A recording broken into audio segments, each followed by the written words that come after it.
नई मुंबई में पूर्व मंत्री गणेश नाइक ने जनता दरबार का आयोजन किया, जो करीब 12 घंटे तक चला, जिसमें करीब 640 टोकन के जरिए हजारों नागरिकों ने नाइक से मुलाकात की। इस दौरान लोगों ने अपनी समस्याओं को साझा किया और समाधान की उम्मीद व्यक्त की। गणेश नाइक ने नागरिकों की समस्या को गंभीरता से सुना और अधिकारियों को उचित दिशा निर्देश दिए। वे नई मुंबई में मीडिया से बात कर रहे थे।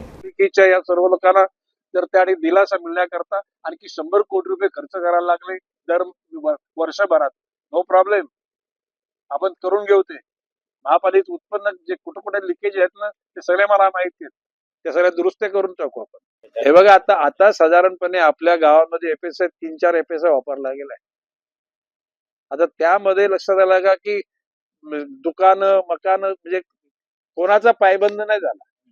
एकेकाली म्हणजे मी या गोष्टीच्या विरोधात होते, पण आता राजकारणी लोक स्वतःच्या मताकरता कोणी किती बेकाजी केली तर हरकत नाही, आम्हाला मतं पाहिजेत. Are you agree with me? ऐकला का? ही प्रवृत्ती आहे, ही कुठे ना कुठे थांबली पाहिजे. जर का या ठिकाणी संयमितपणाने जर विचार करून जर हे बसवलं नाही, तर पुनर्निर्माण नाही केलं, तर या शहरामध्ये कोणी राहायला मागणार नाही, हे माझं मत आहे. आणि म्हणून माझं अजून सुद्धा देर इज स्कोप, अजून सुद्धा या गोष्टीला. अरे आता तुम्हाला बघा की फ्लेमिंगो सिटी म्हणून मुंबईला नावाजली गेली. एकमेव डीपीएस तलावाजवळ तिथे फ्लेमिंगो लोक 25 फुटावर बघत होते. आज आहेत का तिथे? जे फ्लेमिंगो लुप्त झाले, त्याच्या बदल्यात आर्टिफिशियल फ्लेमिंगोची म्हणजे सगळ्या गल्ली गल्लीमध्ये त्या ठिकाणी तुम्हाला ते बघायला मिळतात. 41 कोटी रुपये खर्च केले. किती कृत्रिम म्हणजे केला. आणि ते सिडकोच्या, आता तुम्ही बघा ना, पूर्वी तिथे फ्लेमिंगो दिसायचे, आज तिथे शेवाळ आलेलं आहे. ते प्लॉट विकला ना बिल्डरला. त्या बिल्डरला मेसेज दिला मी, हा गणेश नाईक असेपर्यंत त्या ठिकाणी बिल्डिंग बाजू देणार नाही. हे बघा, बाब असे की ज्या भ्रष्ट लोकांना पैसा कमवायचा आहे ना, असे लोक अशा योजनांना पाठिंबा देतील. परंतु आता मी सांगतो, आमच्या बनकोडे करण्याचा 84 एकरचा भूखंड आहे. माझ्याकडे मी आर्किटेक्ट लोकांना काही सांगितले, त्या लोकांनी 7 एफएसआय यूज केलेला आणला. म्हटलं आम्हाला या ठिकाणी व्यापारी दृष्टिकोनातून हे शहर नाही बसवायचं. म्हटलं या मिनिमम एफएसआय वापरून या ठिकाणी राहत्या लोकांना घरं दुकानं मिळून त्या ठिकाणी रुंद रस्ते, स्ट्रोम वॉटर ड्रेनेज, सिवेज आणि गार्डन, बाग बगीचे, सगळ्या गोष्टी नीटनेटक्या व्हायला पाहिजे. आणि तशा करता एक नमुना निर्माण करून तो माननीय मुख्यमंत्री, दोन्ही उपमुख्यमंत्री, म्हणजे प्रामुख्याने नगरविकास मंत्रालयाकडून माननीय मुख्यमंत्र्यांचा तो एकदा शिक्कामोर्तब झाला की तोच फॉर्म्युला सगळ्या गावांना, तोच फॉर्म्युला झोपडपट्टीला आणि तोच फॉर्म्युला LIG वगैरे या कॉलनीमध्ये वापरता येईल. हे बघा, माननीय मुख्यमंत्री मोदयांना मी पत्र दिले आणि मी स्पष्ट बोललोय, 75 लाख रुपयाचं घर हे पंतप्रधानच्या आवास योजनेतलं घर असू शकत नाही. 25,000 रुपये स्क्वेअर फूटचं घर वाशीमध्ये एक गोरगरिबांचं घर आहे का? 6,000 रुपये कमवणारा वर्षाला, त्या माणसाला तुम्ही 75 लाखाचं घराची तुम्ही किंमत द्यायला लावलीत. तर मी सिडको ही बिल्डर झाली. काय बोलतो मी? सिडको ही लोकांना घर उपलब्ध देणारी एजन्सी नाहीये, ही बिल्डरांच्या सारखीच ही बिल्डर झालेली सिडको आहे. आणि म्हणून मी माझी नापसंती व्यक्त करतो. सिडकोचा कुठलेही अधिकारी गणेश नाईक चुकीचं बोलतात असं बोललेला नाही, हिंमत नाही त्यांची, कारण चुकलेत ते लोक.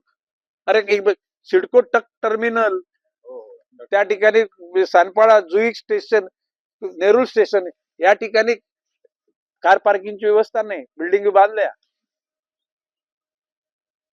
या सगळ्या इमारती पंतप्रधान आवास योजनेच्या नयनामध्ये नेऊ शकल्या असत्या ना, कारण नेल्या निर्बुद्ध. आता मी सुनील पवार साहेबांना वाईट वाटत नाही, सगळे एक म्हणजे IAS झालेले नाही, ओरिजिनल IAS. या सगळ्या काही लोकांना असं वाटतं की सगळं ब्रह्मज्ञान सगळं आमच्याच मध्ये सगळं आहे, दुसरे सगळे जनता ही मूर्ख आहे. मी आता अतिशय म्हणजे खेदानं सांगतो की ह्याच्यातल्या ज्या जवळजवळ टोटल टोकन आले 640, त्याच्यातले 500 टोकन हे लोकांनी निर्माण केलेल्या समस्यांचे प्रॉब्लेम आहेत, म्हणजे मॅनमेड प्रॉब्लेम. हे जर का थोडेसे जीवनशैली बदलली तर हे प्रॉब्लेम राहणार नाहीत. प्रत्येकाला मोठा बंगला, मोठी गाडी, दागिने या आकर्षणापायी दुसऱ्याच्या जीवनाची बर्बादी करणाऱ्या लोकांचा भरणा आज जास्त आहे. त्यातल्या तर आज बुधवंत साहेबांना जास्त काम आहे. पवार साहेबांना सुद्धा भरपूर काम आहे. पवार साहेबांचे मी म्हटलं सोमवार, मंगळवार, बुधवार असे 4 दिवस सकाळी 9 वाजल्यापासून तर मला वाटतं रात्री 9 वाजेपर्यंत हे सगळे सॉर्टिंग करायला लागेल.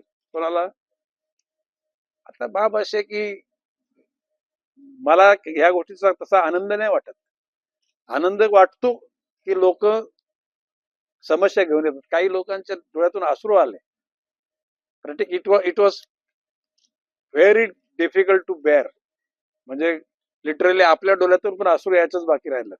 म्हणजे आता आपण रडलो तर ते लोक ते कोमल मनाची माणसं.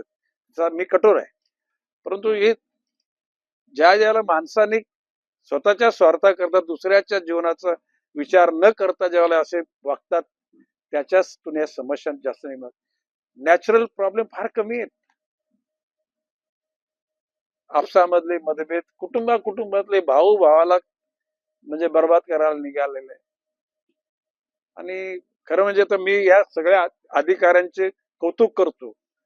आता म्हणजे माझ्यासारख्याचा तो मनातला आनंद आहे मला या गोष्टीचा की कायम लोकांचे, परंतु या अधिकारी वर्गांनी आता 11.5 तास इट्स नॉट जोक.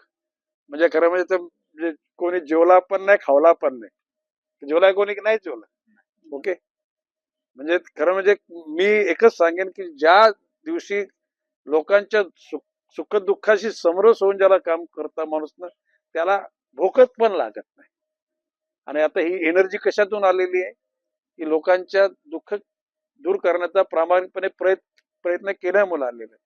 आता खरं म्हणजे माझी एकच इच्छा आहे की कालांतराने सगळ्या समस्या सुटाव्यात आणि दरबारामध्ये फक्त एकटा गणेश नाईकच असावा, दुसरा कोणी येऊच नाही. म्हणजे सगळ्यांच्या समस्या सुटलेल्या असतील तो मला आनंदाचा दिवस असतो.